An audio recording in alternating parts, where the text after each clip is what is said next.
Hey everyone, welcome to Emotional Kung Fu.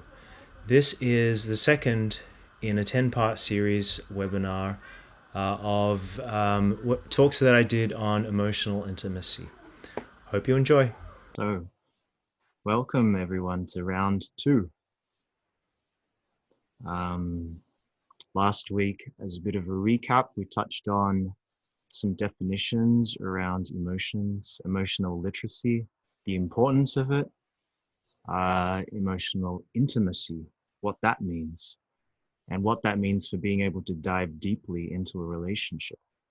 Um, we touched on elements of what it means to be emotionally healthy.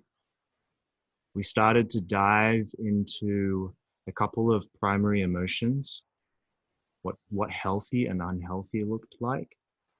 Um, but before I do that, there was a question from last week uh, that Paul asked that I wanted to talk to, um, and I wanted to clarify more on the healthy and unhealthy space, and our choices and learned behaviors and conditioning.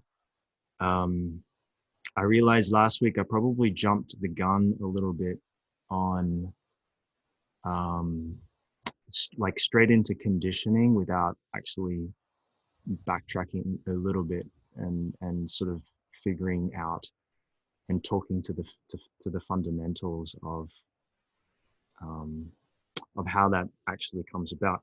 But the question that Paula had was, what's the difference between empathy and compassion? Which I thought is a really good one to demystify. Um, and like I said at the beginning of last week, I'd invite you all to have your own discernment on what I'm sharing. Um, it's my truth. I share it from a place of passion. I'm not a therapist. I'm not a doctor. This is purely my own experiences and what I've learned, what I've come to, sort of understand. And what I've come to understand about the difference between compassion and empathy is, for me, the similarities between them is that they're both about love or heart. It's about embodying this space here. It's about being able to feel from here and being able to experience from here and being able to share and act from here, to speak from here. It's speaking from the heart, acting from the heart, and thinking from the heart. It's this connection that we have that we seem to have lost in our day and age, because we have this emphasis on the mind, the importance of the mind. And what do I mean by that? We're brought up being taught that being smart is of the ultimate priority. We're brought up to rely on external validation. We're brought up to rely on external proof, to rely on logics. And this is how the whole school system is built. And we're taught decision making um, from a very mental construct, right? This is what I would call a very masculine way. Um, there is no teachings that talk about how do we bring the mind together with the heart. Then secondly, the other type of intelligence I would say we have is one of the gut. And there is this feeling sensation that seems to be able to guide us towards a certain decision. We might call that intuition, but that can also be disconnected from the heart. Sometimes feelings lead us into the same space of, say, stickiness or toxic relationships, or the same kind of loop that we encounter again and again and again, and we can't seem to break out of. So is that with heart or is that without heart? And the trouble that we find is that we just don't know, because we haven't, not all of us at least, have had practices of actually discovering our hearts again. And some of us have done different plant medicines that put us firmly into the space of the heart. But for me, it has been a very personal, a very profound personal experience where I experienced a heart orgasm in 2012. My whole body was gyrating just from a meditation for 25 to 30 odd minutes where I felt connected to everything within a 3 meter radius of me. It was a mystical experience, but it's the first moment I can truly say that I remember myself saying, I truly now know what it feels like to feel unconditional compassion. And there are different ways to get there. There's different meditations that can bring us there. Even breath work can do it. But this is, for me, like part of this journey of doing this inner work. And so compassion for me is being connected to this space at all times, no matter what we're doing, whether it's thinking, writing, creating, having sex, going grocery shopping, having a massive argument with our partners and our lovers or our work people. It's calling out unhelpful, hurtful behaviors. It's being able to express all our emotions from the heart. Everything, our whole being is, and one of the biggest parts right now that's coming up for a lot of people is the element of punishment and disgust and vengeance. And the thing about our seeking for punishment and our culture of seeking for vengeance is sort of born from this disgust. It's very hard to be in the heart when we're feeling that way. In its ultimate extreme form, it leads to a sense of hatred. So it is about being able to accept and embrace all that is around us, including ourselves. And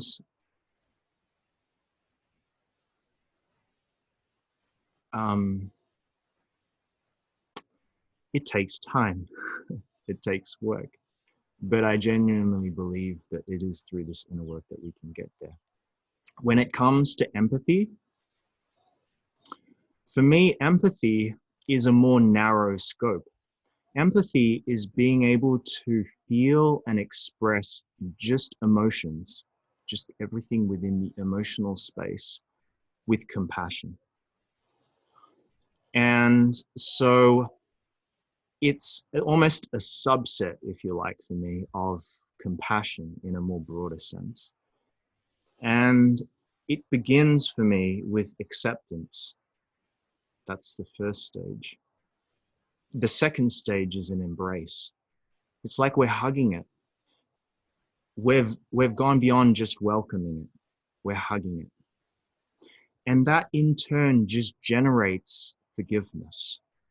Because a lot of people focus on the forgiveness piece. For me, I say focus on the embrace piece. It's easy for me. I find that when you can't do either without one or the other. If you can embrace something, you have already forgiven. If you have forgiven, you also have embraced.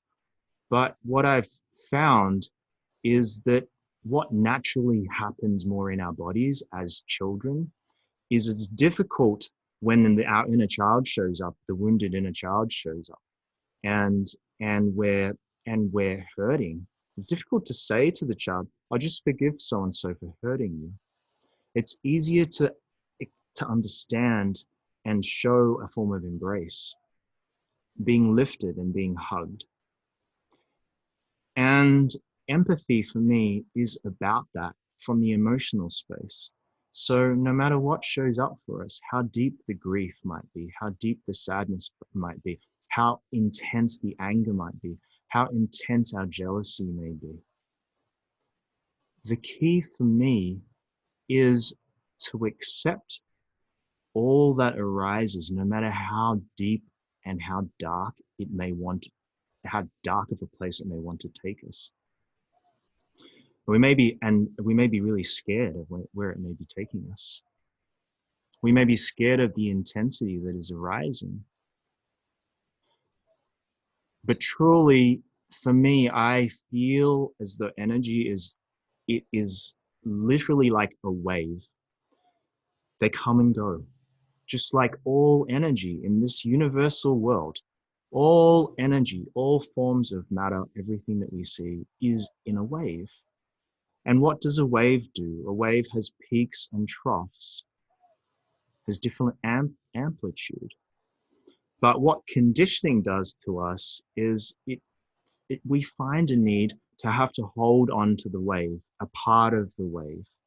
And we feel a need to not let the wave go through its entirety of the feeling of it.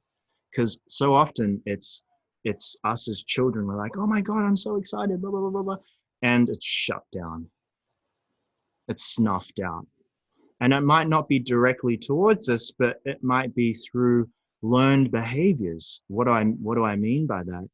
I mean, it's what we as children noticed our parents doing.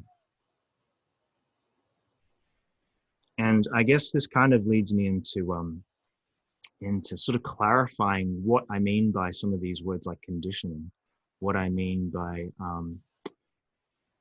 learned behaviors.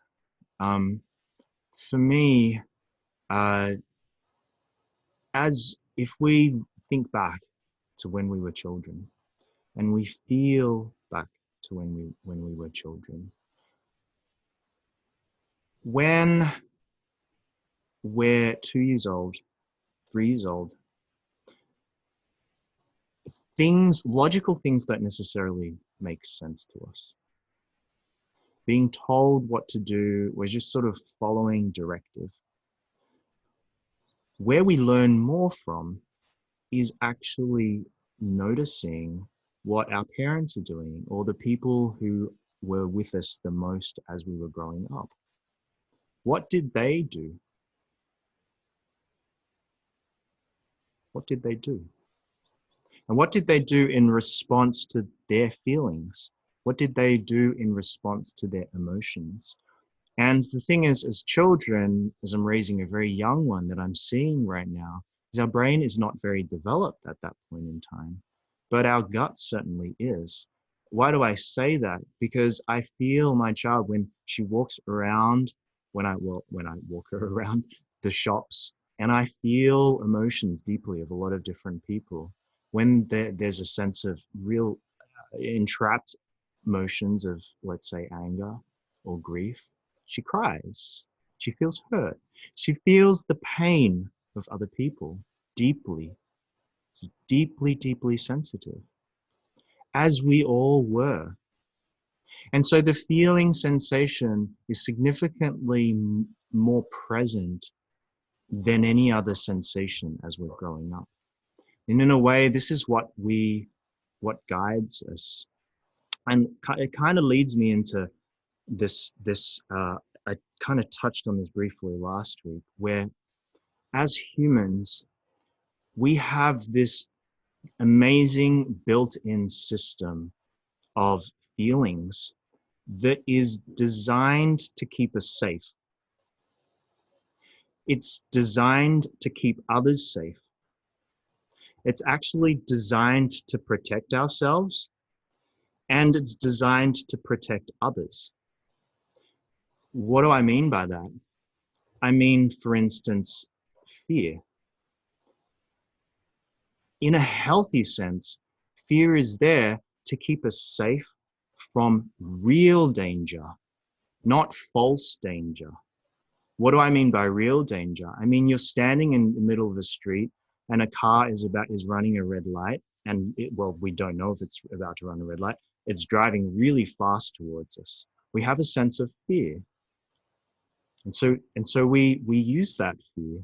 That fear is built into our system as a survival tool to guide us to safety, right? The emotion of shame. It's a system designed to actually protect other people, protect ourselves from hurting other people. Because when we feel that we've done something to hurt someone else, we can feel their hurt. Shame modifies our own behavior because we feel ashamed. Thus, I don't want to feel another person's hurt and I don't want to hurt them. And so we have a sense of shame that leads to a feeling of remorse when we have done so, and thus an apology. But how often did we see our parents do that? Very, very rarely. And the feeling of disgust. Disgust in a healthy way is designed to separate us from toxicity. We smell some food that's off. We're like, oh, I need to get out of here. We walk into a room and it smells of chemicals. We're like, I need to exit from this space. Right? Real toxicity, not fake toxicity, false toxicity. What do I mean by false toxicity? I mean something that's really not going to kill us. It's not really going to poison us. So there are many other ways in which our system is designed to keep us safe and to keep others safe and to protect us and to protect others. But really, you say, okay, well, what's the benefit of having this system? Why do we have this system? What's its purpose? For me, this system is designed to help lead us into deeper relationships with ourselves and with others. What do I mean by that? What happens when we feel safe and protected? Well, it's not a war zone. So we have more capability of getting vulnerable, right? Just like a dog offering up their bellies for you to rub, just like a kitty who comes around and lets you stroke their head. It allows us a sense of safety, the safe space for us to go deep, for us to be able to explore what deep even means. What does deep mean for me getting deep with myself? And what does deep mean with me getting deep with other people? And for me, this is the core of what it means to be essentially healthy. So for me, inner health is like being able to have this unfettered, unconditioned body system that is working purely of its own accord, not from programming, from like discipline, from triggers, from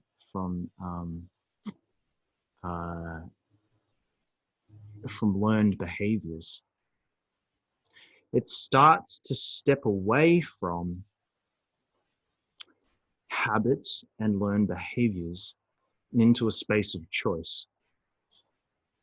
So what do I mean by that? Let me take a couple of steps back. Feelings and emotions is a subset of feelings. We all must have them. We must all feel them. For that is what makes us human, not a robot, right? There's almost no choice in the matter. You can't tell a child, don't feel.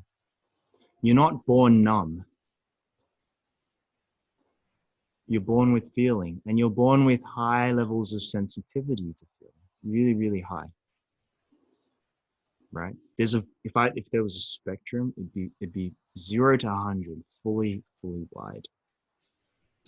But what happens is as we experience life and its pain, we tend to find a dislike to pain because we don't want to be hurt over and over again. And what happens is when we feel an unpleasant feeling, we watch what our parents are doing in relation to that feeling and to that sensation, because there is a resonance in feeling. We can't say, because it is an emotion and it's an energy, it's a wave, it's emotion, energetic, and energy in motion. You can't form a barrier to a wave form. It has an expansive element of a connection, and there's a resonance that we feel. So if my daughter is crying, I can feel deeply her pain. I can feel what it is about that. I can even lick her tears. And from her tears, I can feel what's happening in her, why she's crying. Why? How is this possible? Is this superhuman? No, we all have this ability. It's inbuilt into our feeling. We just covered it all up.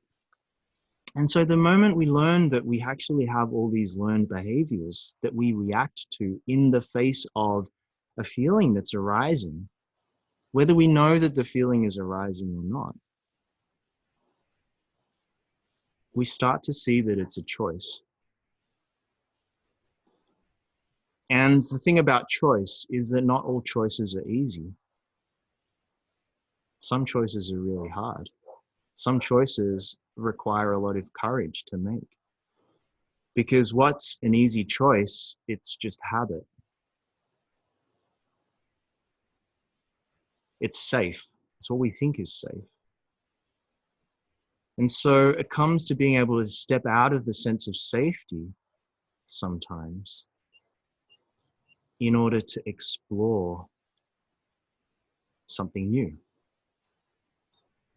to transform. I'm gonna open up some slides that I take people through in our Unleashing the Inner Lion workshop, because I want to explain a little bit more about how we go from feeling this vast array of and spectrum of emotions to how we narrow that bandwidth and our ability to feel. Does anyone have any questions? Okay, I'm going to share a screen.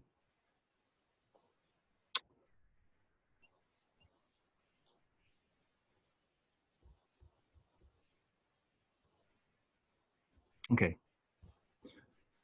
So last week I was sharing something with you guys, which was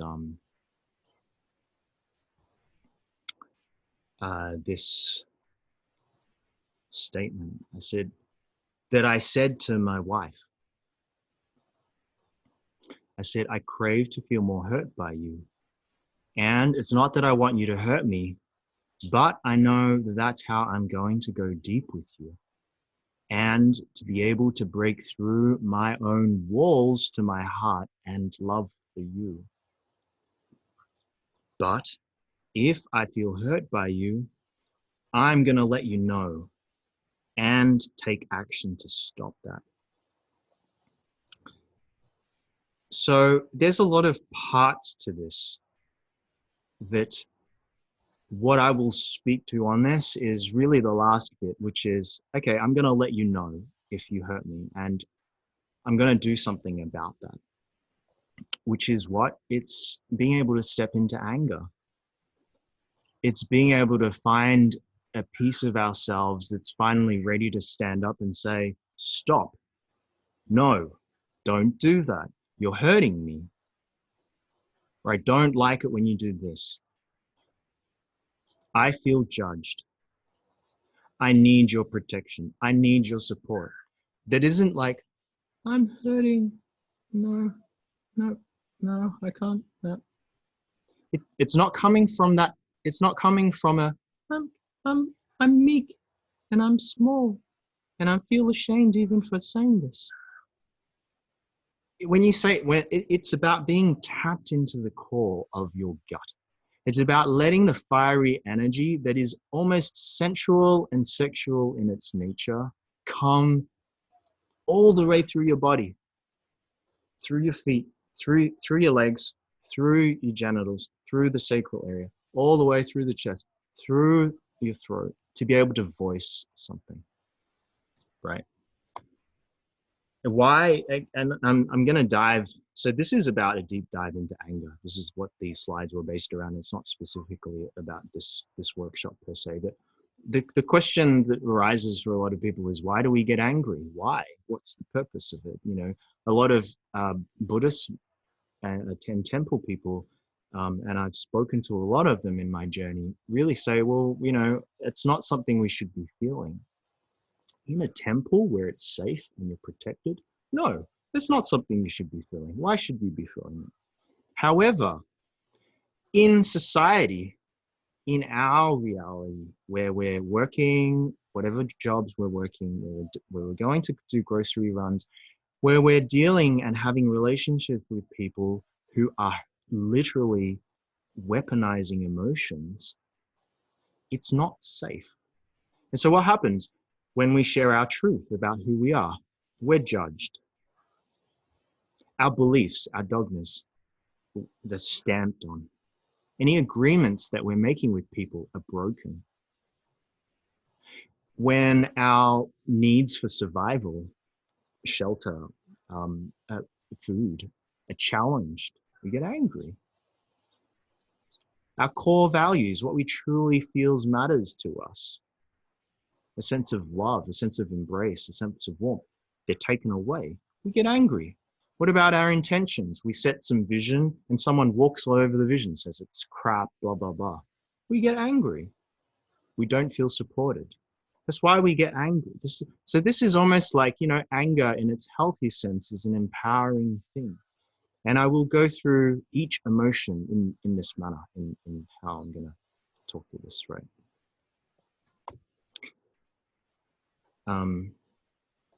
So what happens when we suppress anger, right? I'm saying, what happens when we suppress our voice, when we don't say something? When it comes to any emotion, there's a feeling that inevitably arises when someone steps on our truth. But what's happened through our learned behavior is we only allow ourselves to feel a certain percentage of the anger that's arising. So let's say I'm feeling angry because my parents said that this is not the path for you, you shouldn't be doing this, and you're going to send everybody broke and yourself, and you're going to be homeless. So here is me, like inside, I might be really bubbling. Or I might only be bubbling, like let's say that was something that really worked us and there should have been 80% worth of anger rising.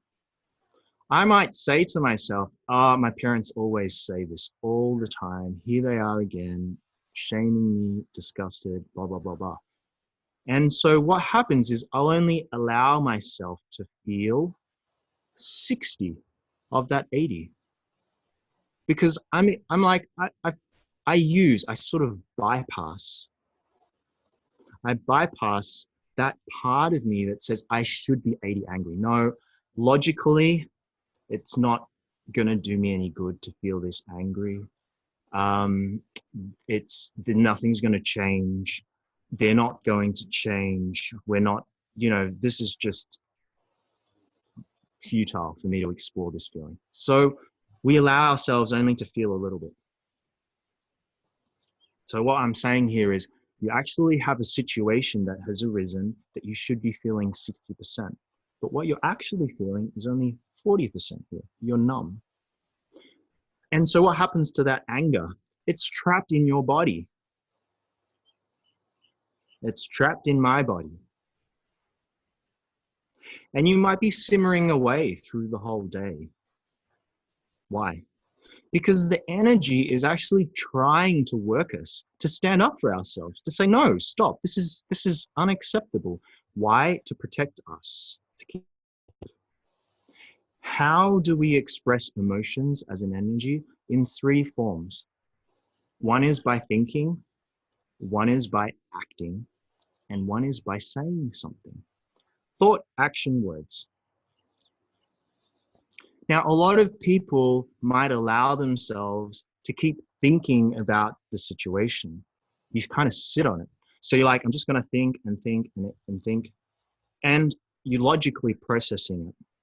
You might be feeling a little bit of it.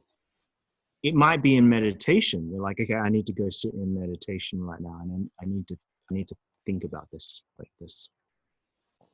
So anger is reduced a little bit.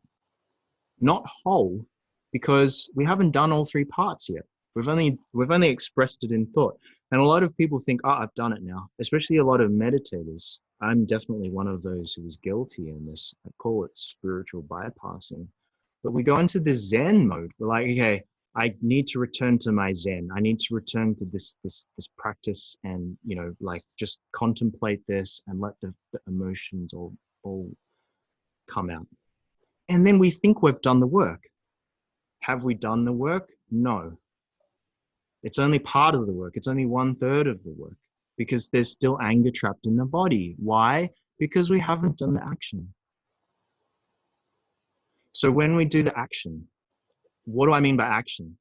Anger is stored in the whole body. When you see a little child and they're angry, they don't just prod along and sit still. The whole body is shaking. The whole body is gyrating. And it's like, I'm angry, I'm frustrated, blah, blah, blah, blah, running up and down. It's not, oh, I'm just going to sit here and be angry, right? It's an expression in action. So what do I mean by that? It's, for instance, a lot of people might do conscious rants. They might take a pillow and beat the pillow. A lot of people, unfortunately, don't do it as consciously. And so what happens is, if it's, let's say, your partner who has made you angry, suddenly you're washing the dishes and you take the dish and you're like, I'm sick of washing dishes. Why did you blah, blah, blah, blah, blah, blah, blah. And it's this explosion. You're like, oh my goodness, where did that anger come from? Expressed action. It's all suppressed action, waiting to boil up to the surface, waiting for the trigger moment to say, I'm allowed to be angry now because you didn't wash the dishes, blah, blah, blah. You're not taking your responsibility for this household, right?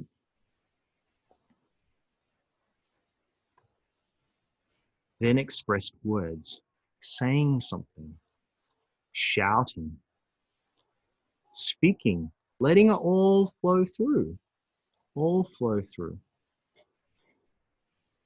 And so what happens is, by doing all of these expressions of anger, and this same suppression of emotion applies for fear, applies for shame. I'm just going through the primary emotions here. Applies for disgust, applies for sadness, applies for grief. Lesser so surprise, but also happiness too. Right? We've learned to suppress our anger and our feelings. And I know I'm just focusing on anger right now, but does anyone have any questions?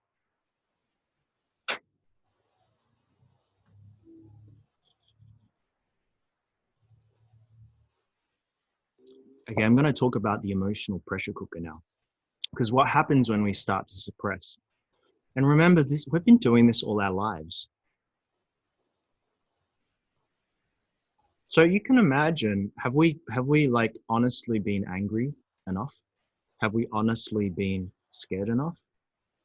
Have we honestly been shamed enough or disgusted enough? If not, what happens is we go through what happens conditioning or learned behaviors that we learn from our parents and society is this. We build emotions. We build, we build, and we can't take it anymore. It blows up. It blows up. And I will talk to each of these emotions as to what happens when they blow up. Anger, like I was using the example before, we have moments of rage, or we sense moments of rage, and we're like, how the rage and the anger that was being expressed in that moment was not at the same level as how we were hurt. So let's say I'm washing the dishes, and my partner or my housemate has left the dishes. They haven't washed them.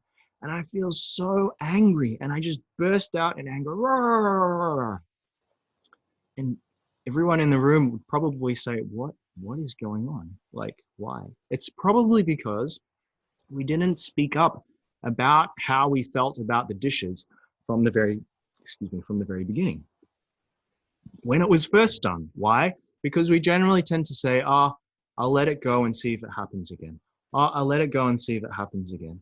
Look, if it happens again, then I'll talk to it. So what happens? The next time, 5 times, 10 times, 20 times down the track, you're like, I'm freaking furious. You've done this 20 times already. 100% anger comes out, right? And so, um, if we only could just nip everything in the bud as it comes up, speak to everything as it arises, we wouldn't let it build like that. But that's not how we've been taught. It's not how we've been taught. And so let's talk about fear. Fear in this day and age, there's so much stuff that is what I would call false fear.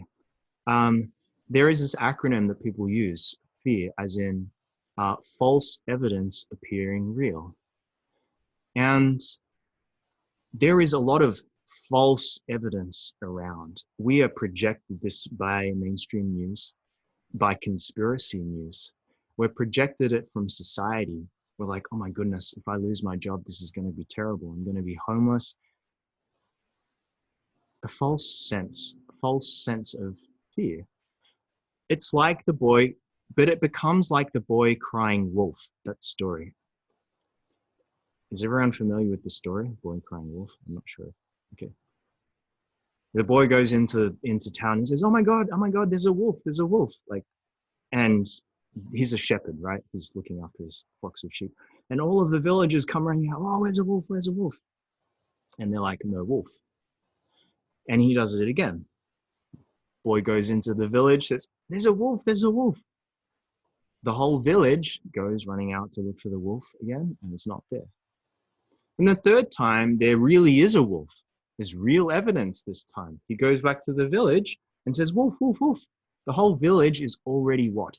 Is already numb to his cries. Is numb to what? Numb to the fear. Numb to the fear because it feels like false evidence. And so here's the collective challenge we're facing now. We don't know what's real evidence and what's false evidence. We don't know, is this virus dangerous or not dangerous? We don't know, is what this dangerous or not dangerous? Our sense of safety is distorted. Is it safe to be outside? Is it not safe to be outside? No one knows, because no one knows who to believe anymore. And we have lost our ability to truly go inside ourselves and to feel, is this scary for me or not? We go numb. So we lose an inbuilt safety mechanism, lost. Let me go into shame. If we go numb to shame, it's our ability, like I said, to be able to feel another person's hurt. But when shame is projected at us all the time, again, like the boy crying wolf, shame on you for doing this. Shame on you for doing this. You need responsible for this. You need to be responsible. You need to be trustable. You're not. Shame, shame, shame, shame, shame. What happens? We start to go numb. We don't feel. What happens when we go numb to shame? We don't feel when another person is hurting. What happens if we don't feel if another person's hurting? We are unable to feel remorse. What's so bad about not being able to feel remorse and being able to feel sorry? Well, we continue to hurt other people. And there's no ability to find forgiveness in that space. Let's talk about disgust when we're numb to disgust. Healthy disgust is about sensing toxicity, things that are truly poisonous to us, not false poisonous to us, true poisonous, toxic. What happens when we go numb to disgust? We tend to ignore situations, relationships, people who may be toxic to us.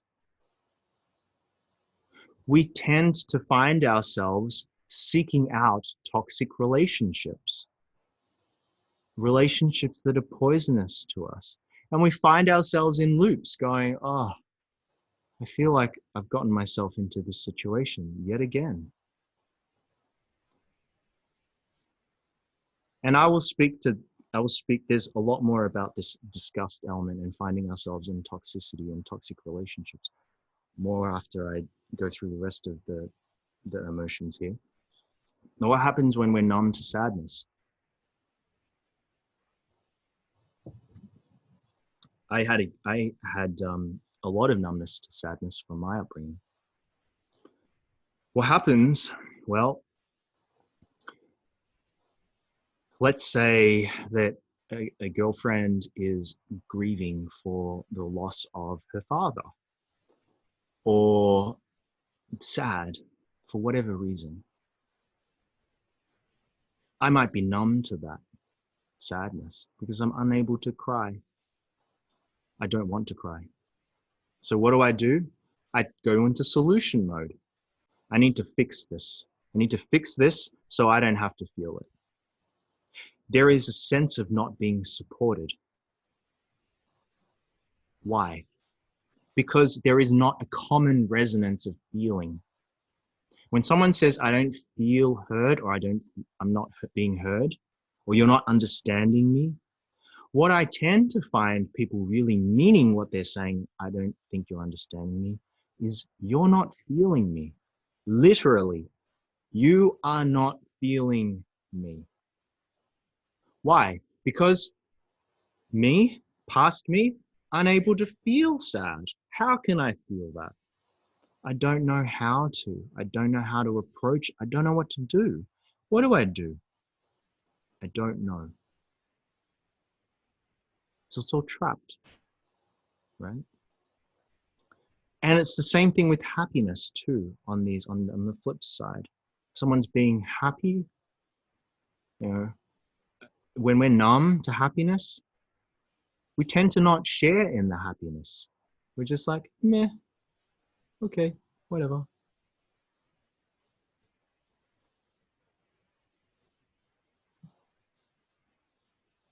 And the last emotion, surprise,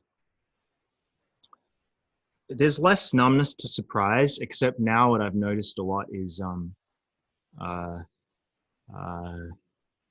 lot of viral videos where people are deliberately trying to scare or get a surprise reaction out of other people, like blowing loud horns or something, and just, like to get a reaction.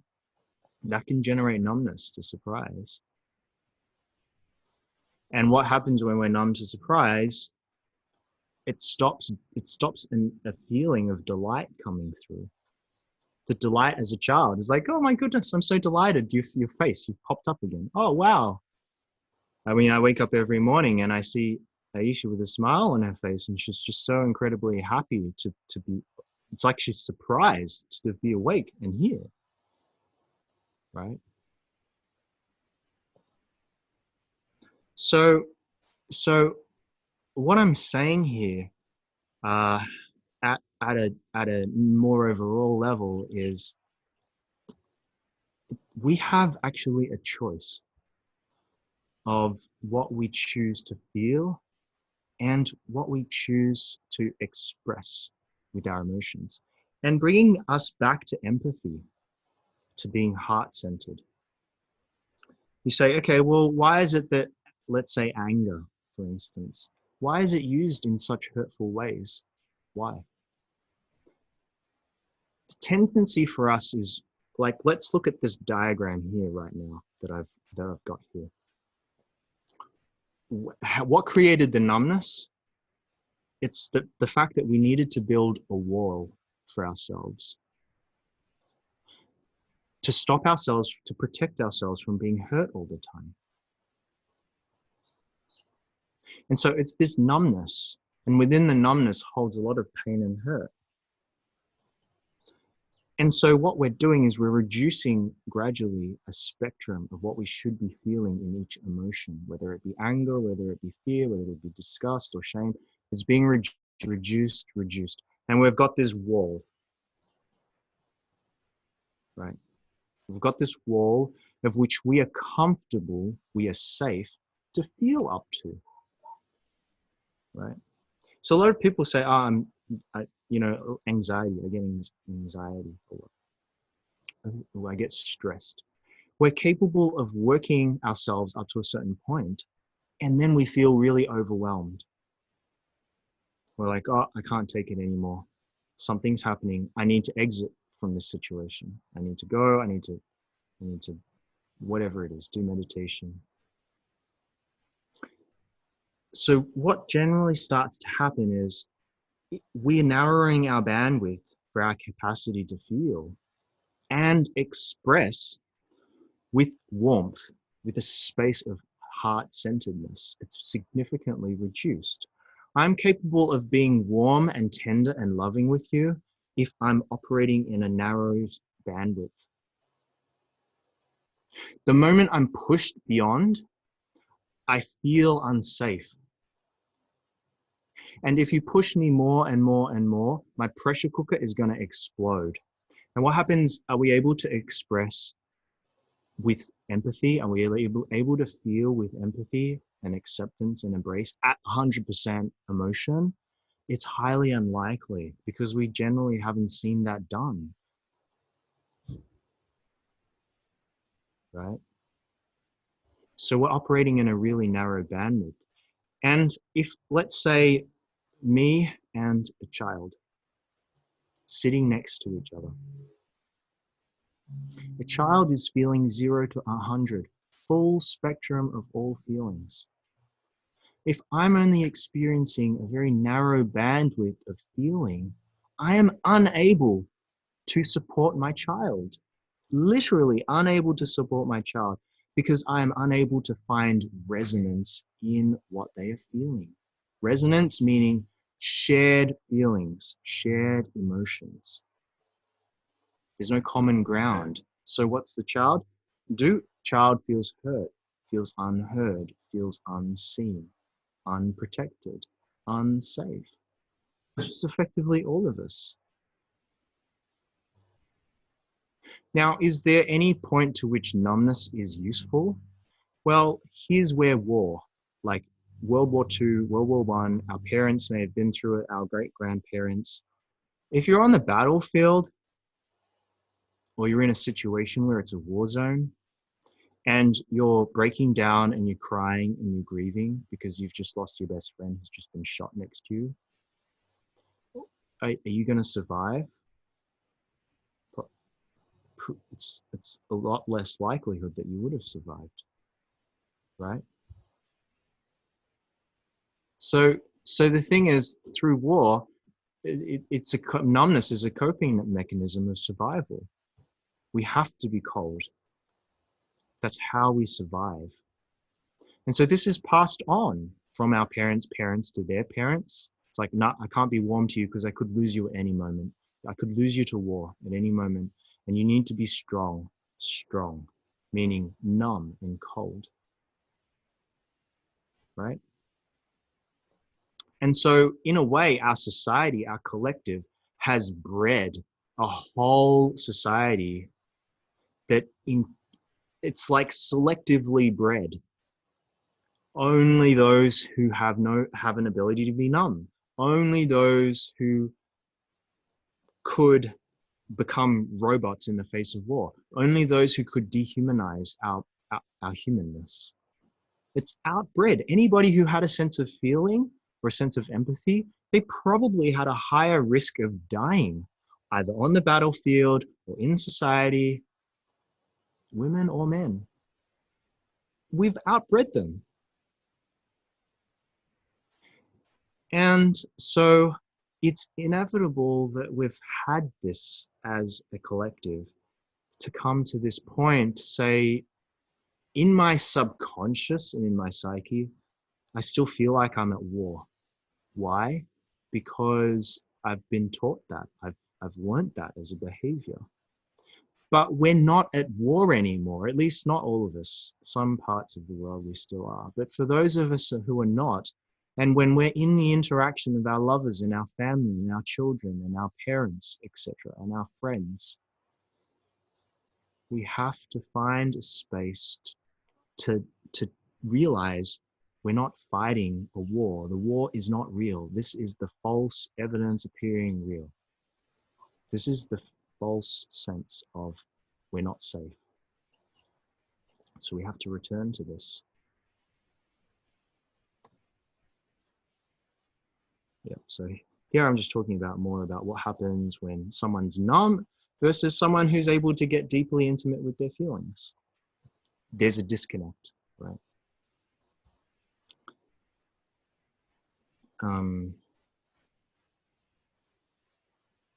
Okay. Does anyone have any questions?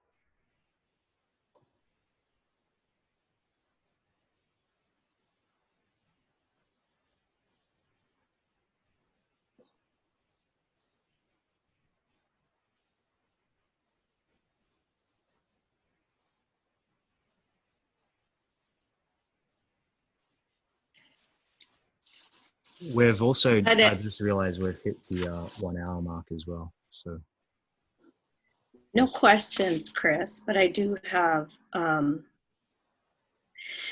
the purpose.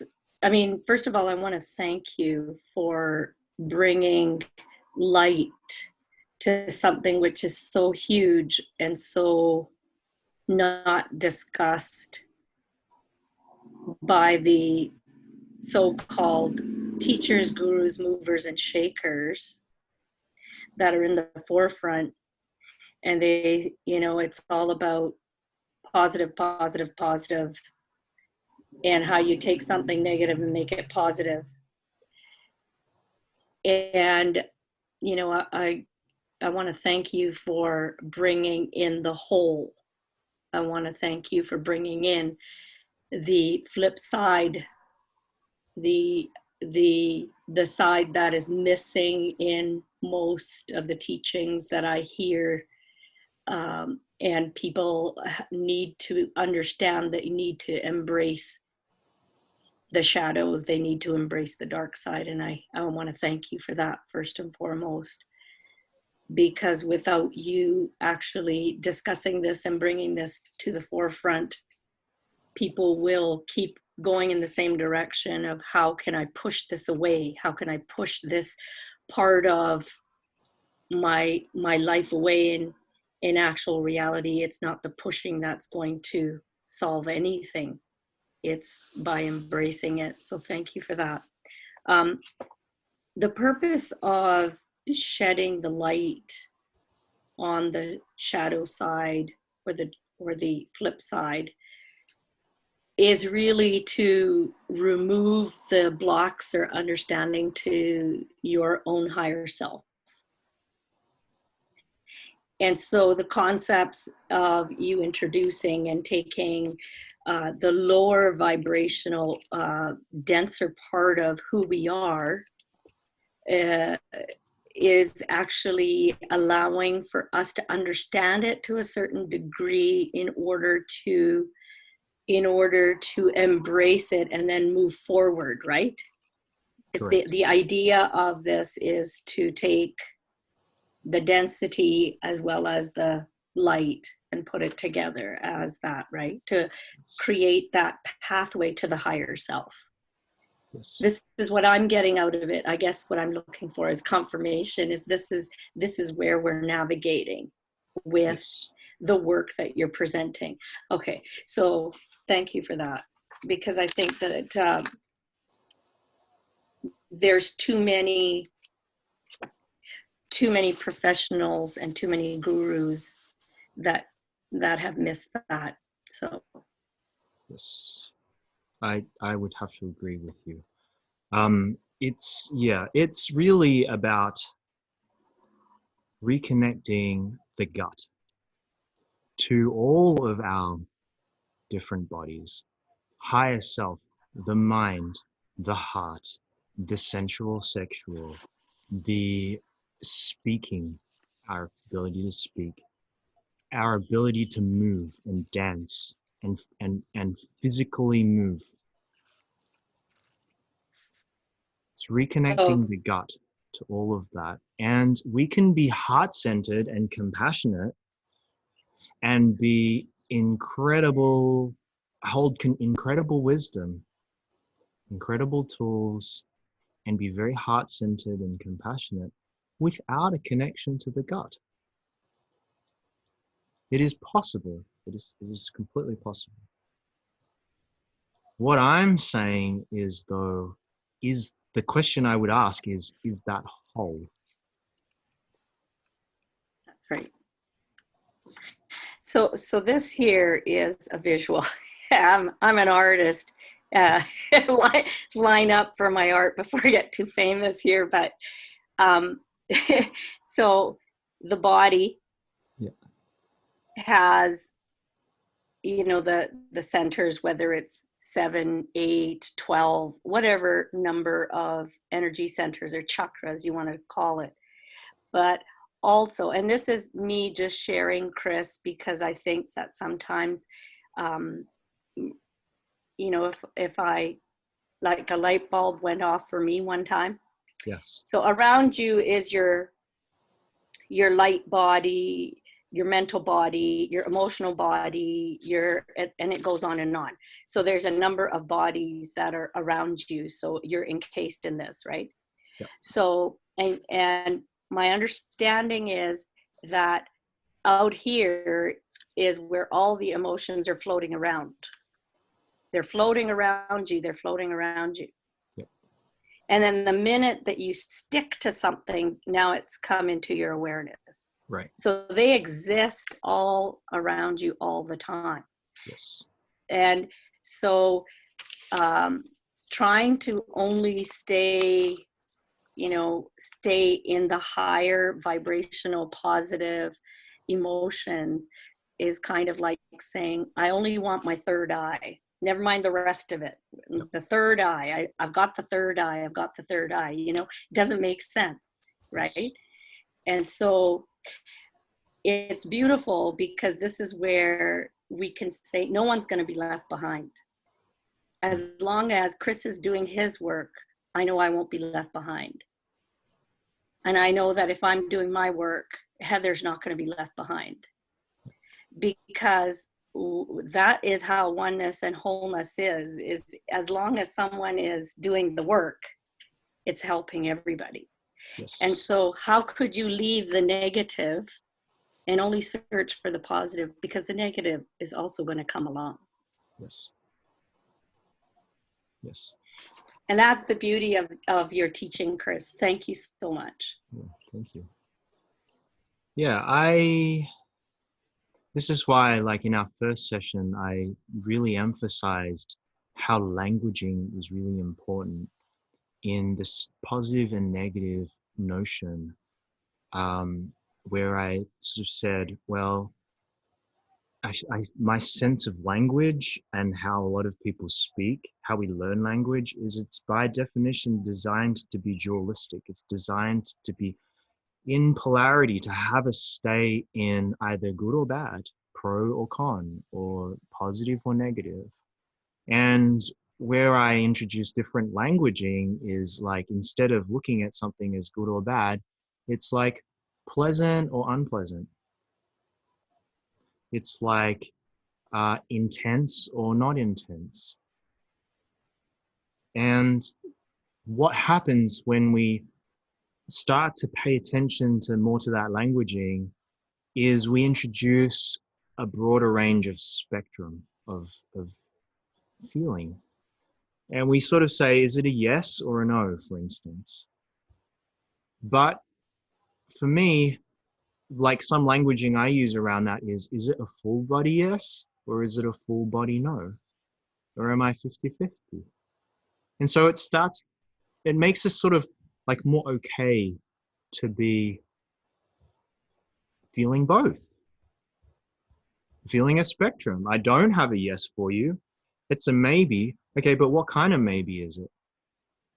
Okay, well, let's explore that. Let's explore both those streams, right? And I think it by opening up the language to allow more streams, it allows for more juiciness in between the polarity, more juiciness in between the contrast. There's so much that we glean from exploring a yes or a no or a maybe. So much to be gleaned. And it's all residing in our feelings, all of it. And so that way we start to be able to navigate closer towards what I would say is neutrality. Neutrality is perhaps a slightly more advanced topic, or some call it the middle way. And it is this point to which we experience a perspective of life to which there's not so much charge that's coming through, right? As in, what do I mean by charge? We're not as emotionally worked by our past traumas to take a particular side.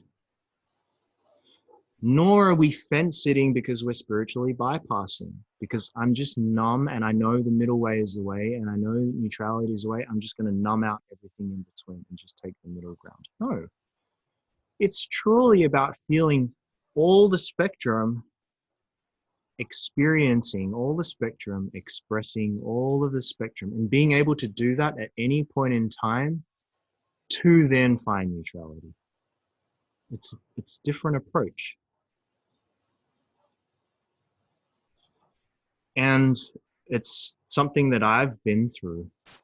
That is why I'm sharing it, not because, and I think this is probably where, let's say a lot of teachers and spiritual, or, people like, let's say gurus or whatnot, have their shadow, is the reason it's not necessarily as embodied is because it might not be being taught from a space where they've gone to the depths and they've had to pull themselves out of the depths, whether it just be one lifetime or multiple lifetimes, whatever that may be. If they did, how did you pull yourself out? What did you do to pull yourself out? And so there is a distinct, what I would say for a lot of teachers, a distinct pedestaling, meaning the teacher is on a pedestal and demands that the students are on a pedestal. Whereas my thing is I'm sharing from a space of passion, right? I'm just like, I'm a human like everybody else. I have feelings. I've navigated some of it. I've still got plenty to navigate. But this is my experience so far. This is what I'm sharing from. These are the things that have worked. These are the things that haven't worked, and I'm not going to share about them so much. And so, yeah, it's I guess a bit different because what I'm really sharing is my own personal journey rather than like I studied with this tribe, and I was initiated here, and I was a disciple of Osho, or I was a disciple of this person. Like, it's not that. I'm not a disciple of anybody. I'm not a guru of anybody. I'm not anything of anybody. I'm just a regular person who's been brought up in the same kind of way as a very stereotypical Asian background, and I've found a way to exit that, or become exiting of that, and I'm just sharing from that space. But yeah, thank you for sharing it.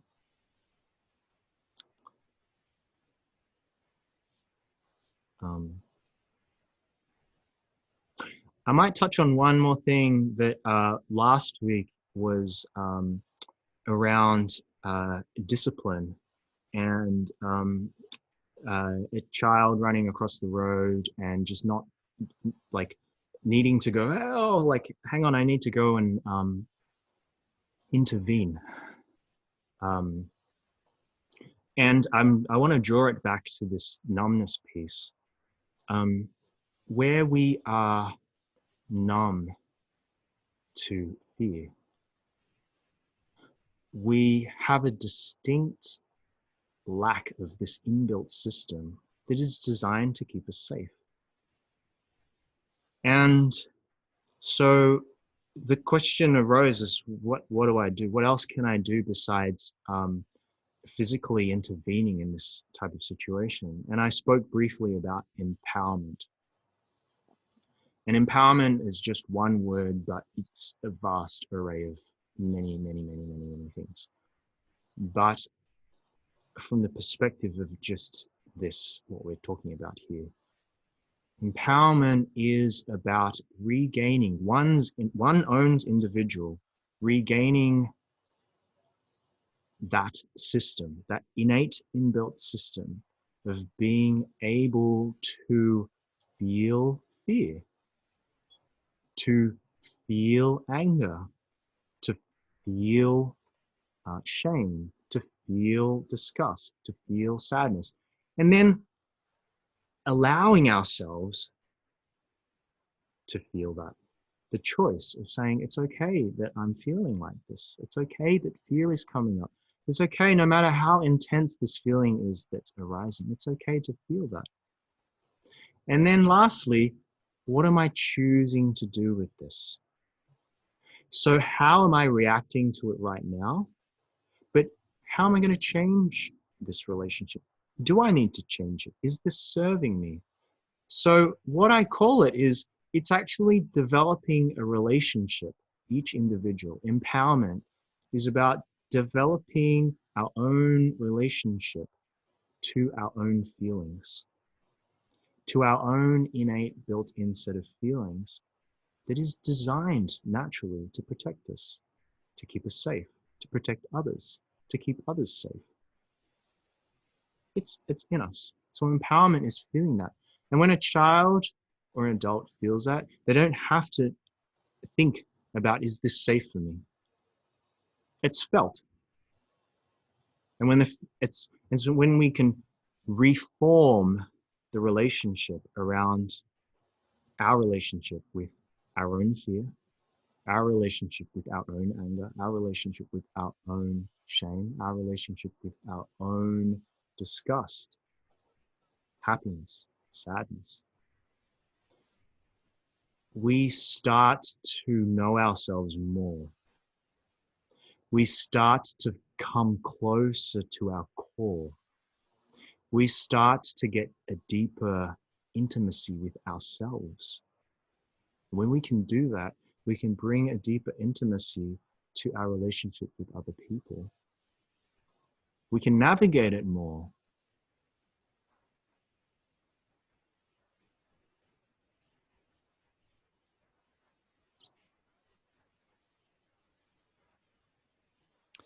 Say, Chris, I know we're wrapping up here. I guess I just wanted to add a comment here and maybe next week get your take on it. And I guess in my own life, as I've been recovering from Lyme's disease, one of the things that I've learned recently was, I guess I use the word trauma, like when somebody goes through a trauma in their life, there is a time where the person is just shut down. And, you know, the walls go up and the protection barriers go in place because you are definitely overwhelmed. And it took me a long time to understand that it was okay for me to be in that space, and not try to push myself out of there. Like I should be put together. I should be, you know, functioning, and just, you know, accepting the shutdown the way it was. And it hasn't been until recently that it seems to me that when that space is really honored, that it takes as long as it takes. And then at some point there becomes this longing, I guess, that happens where you just like, you say something like, I feel like I'm missing out on my life.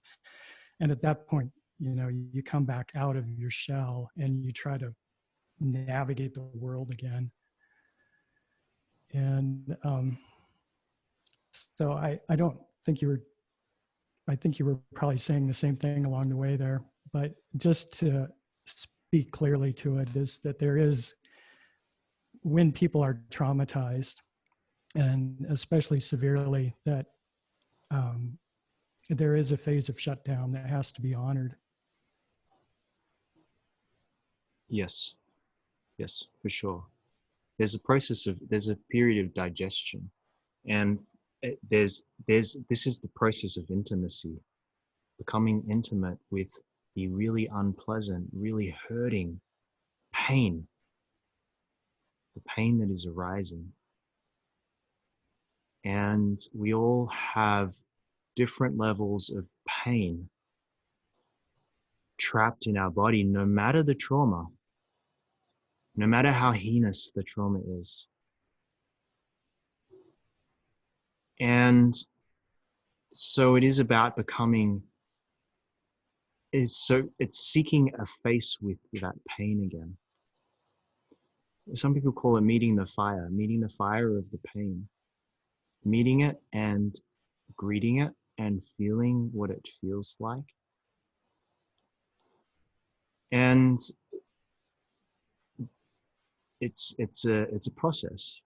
It's an internal process that is enhanced when we feel safe. We feel safe enough that we can explore that. The only thing I would add to that is some people feel like they get stuck in that space of just constantly, I hit this thing and I'm overwhelmed again and again and again and again. When is it going to end? I've been to this many therapists, I've been to this many healers, I've done this much work, yet I still come up against the same overwhelming sensation. When is it going to end? For me, it ends, if you can ever call it an ending. I'd say the intensity of it reduces significantly when we find our hearts in it. When we truly come to the core of where the wound arose and our heart is in it. And this is the space where I feel a lot of, let's say, therapy struggles, because it's very mental and you're sort of broaching on topics at hand for the most part. But the real core wound generally happens before we're 7. So we might think something happened to me at, like age 20. And I had this an awful thing happen to me where, let's say I was raped, or I had my arm cut off, or whatever heinous thing, extremely painful experience we had was. Is that the core? I would challenge anybody who says that's the core, but I would simply actually go further down the rabbit hole to say, well, what does this event remind you of in your childhood? How were you abused by your parents? And abuse as in, they could have been the most loving, gracious parents with the best of intentions for us, but we still could have been heavily traumatized because it's our perspective of how they brought us up, not theirs. And we all view trauma very differently. And so generally, like we might think, okay, I've healed that part of me that was, in my 20s, and I was doing military service, and, I feel like I've healed that. But have we healed the parents part?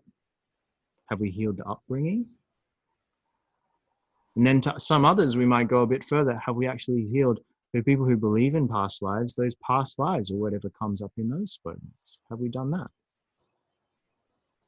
And there is a lot to explore in that space. But the first step is actually what I sort of shared at the beginning with my wife. I crave to feel more hurt by you. But that same thing applies to ourselves. I crave to feel more hurt, full stop. I crave to feel more pain, full stop. And it doesn't make sense to our minds because it doesn't feel safe. Why would I want to do that? Why would I venture into that zone? Because for me, that's truly what intimacy is about going back and not being afraid of pain so much that we reject it, that we don't welcome it. We have to welcome pain back into our lives again. And you think about, like, let's say physical therapy or like trigger point therapy in body work. You're deliberately pushing down into a point of pain, a soreness, whatever's trapped in your muscle. You're physically pushing as hard as you can bear the pain, breathing into it, feeling it, letting it rise. And there's the point of surrender. If anybody who has had that type of body work done, there's this point where it's like, oh, it's not so painful anymore. It's easier to do in body work because we don't talk about how do we find compassion for that? How do we find empathy for that? It's harder to do when it's someone else who's hurt us. Someone's killed our best friend. How do we embrace that? What are you saying, Chris? What do you mean I need to embrace that? Someone's raped me. What do you mean I need to embrace this person or accept this person who's done this thing to me, this heinous act and hurt me so much? What do you mean by that? The mind wants to run away from that because it doesn't make sense. There is a natural mental protection that is built in as a form of mental safety. It's like mental safety. It's not even feelings-based safety anymore. It's mental. Does it make sense to do that? Why would I do that? Why would I want to embrace that? Why would I want to welcome it? So what I would say to the sensations of being overwhelmed is be gentle with it. It's an edge. But what I found a lot, being in the heart and how do we bring heart to it is often found when we're in, like, let's say a men's circle or a women's circle or a mixed circle, and we're sharing our pains. We suddenly find a resonance. We're like, wow, I know that experience. And what happens? We feel empathy because we feel that person and how they've been hurt. And perhaps they've been bullied. And perhaps we've been the bully. We've been on the exact opposite side of the dealing end of that. And so we feel that and we resonate and we're like, oh, It's not just an individual plight, it's a shared plight. It happens in eye gazing. You look at another person's eyes. Maybe you've just had a fight and you don't want to speak to this person, and you're angry and you don't want to share anything. And you just gaze into each other's eyes. I've witnessed incredible reconciliation from no words. Father and daughter held space for father and daughter who have not spoken deeply in years, to hold a space and just look at each other in the eyes. Profound healing moment. Why? Suddenly there's empathy. Suddenly there's heart. There's also meditation techniques. There's plant medicines. There's plenty of plant medicines out there designed to help us come into the heart. So a lot of different therapists right now are using different things like MDMA and ketamine and like all types of things intravenously to see if some people work with mushrooms, some people work with Wachuma, San Pedro, some people with Io and ayahuasca, etc. Why? Why does some of these plants, why? Or alcohol even. It removes the mind to a degree. It removes the conditioning of our mind to say, hey, I shouldn't be doing this. This is dangerous. No, no, no, no, no. Don't let down the wall. No, no, no, no, no. And sometimes we cross that wall where, in fact, is blown wide open. And probably this is the shadowy part of plant medicine, is those walls, the plants don't necessarily respect a sense of safe space. Where is our edge? It doesn't respect the edge so much. The plants can be quite antagonistic. Why? Because going into our conditioning feels antagonistic. Why? Because we're feeling triggered. Why? Because unpleasant emotions and pains are arising that we don't want to feel, that we haven't felt in a really, really long time. Really, really long time. And we've developed coping mechanisms through life, through many years of life, to avoid the pain. Avoid pain. And here I am saying no. No, to get deeper into our hearts means we have to become intimate with pain. Become intimate with dis-ease. Why do we reach states of dis-ease? My personal experience, you split dis and ease. You're at dis-ease. We're not at ease. There's something about our experience that is creating a sense of disharmony in our bodies, a duplicity within us that we are unable to reconcile. What is that duplicity? An unwillingness to want to feel pain and a willingness to actually go deep and feel deeper pain, both of them. Part of us wants to go into the pain, part of us doesn't want to go into the pain. It's like having a trigger point massage. Yeah, I don't want to feel so much pain, but I know I got to do it because it's for my own benefit, for my mobility or whatever. It's the same with this kind of work. It's like I just don't want to go into that overwhelming part because it makes me feel so crap. Am I going to come out at the end of it? That's the other thing. Am I gonna come out of the other side of it and intact or whatever, like with my sanity?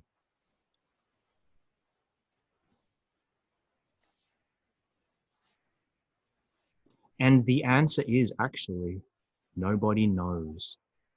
But my question to that is, why sanity? What does that mean?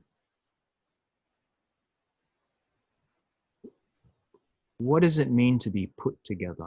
What does it mean to be stable? And these are some of the elements we will explore in the later journeys, where it's about demystifying Mr. and Miss Nice.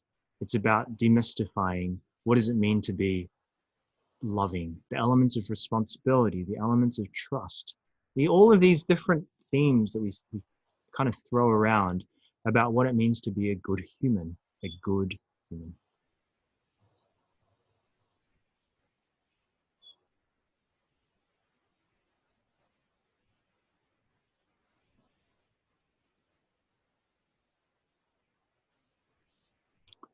does that sort of talk to your point a bit more?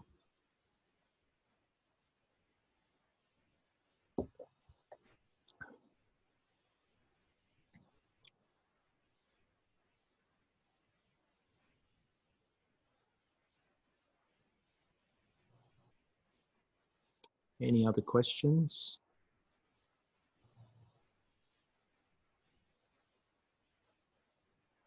Comments?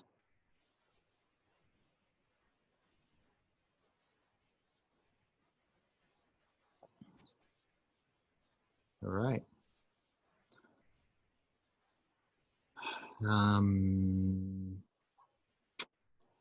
Next week, Friday, same time. And if you have any questions in the meantime, send them through and I'll talk to them. If you have more of a sense of like what kind of direction or what topics you want to address, I know we're sort of going through very like I call it beginner stuff, but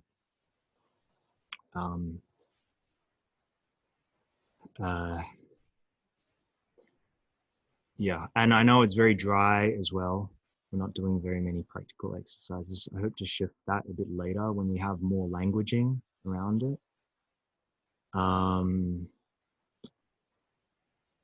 It's just, I know it can be a lot to take in because I'm basically trying to compress all of this into a couple of hours. So it takes time to digest. But yeah. If there are no more questions, thank you. Thank you so much. And Thank you. I hope to see you guys next week. Thank you. Yeah, Love you thanks. all. Thanks for being here. Yeah.